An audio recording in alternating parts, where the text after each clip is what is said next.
বিভ্রান্তি ও অনিশ্চয়তার মধ্যেও জাতীয় নির্বাচন ঘিরে উত্তাপ বাড়ছে। বিএনপি মহাসচিব মির্জা ফখরুল ইসলাম অভিযোগ করেছেন, একটি গোষ্ঠী পরিকল্পিতভাবে নির্বাচন বানচালের চেষ্টা করছে।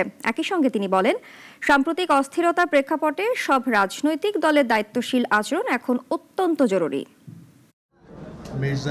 মুসলিম জননেতা মাওলানা আব্দুল হামিদ খান ভাসানীর ৪৯তম মৃত্যুবার্ষিকী, আর এই দিনটিকে ঘিরে জাতীয় প্রেস ক্লাবে আয়োজন করা হয় আলোচনা সভার। জীবন এবং কর্ম সম্পর্কে আর এতে যোগ দিয়ে বিএনপি মহাসচিব অভিযোগ করে বলেন, দেশ বর্তমানে দুর্ভাগ্যক্রমে একটি জটিল সময় পার করছে।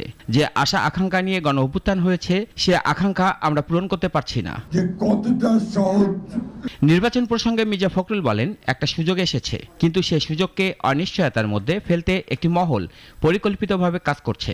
অনেকটা বিভ্রান্তি, অনেকটা হতাশা এবং অনিশ্চয়তার মধ্যে দিয়েও কিন্তু এই নির্বাচনের এখন একটা সম্ভাবনা দেখা দিয়েছে যে ২৬ ফেব্রুয়ারি মাসে এই নির্বাচন অনুষ্ঠিত হবে। এখানে কিছু গোষ্ঠী, কিছু মহল আজকে পরিকল্পিতভাবে এই বাংলাদেশে একটা অনিশ্চয়তা সৃষ্টি করতে চায় এবং তারা বিভিন্ন রকম দাবি তুলে নির্বাচনকে ব্যাহত বা বন্ধ করে বিলম্ব করবে।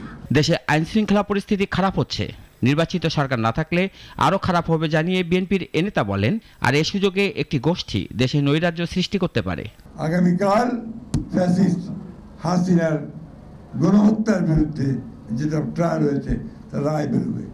এই নিয়ে একটা চরম আপনার একটা বলা যেতে পারে যে একটা অনিশ্চয়তা, একটা আতঙ্ক সারা দেশে বিরাজ করছে।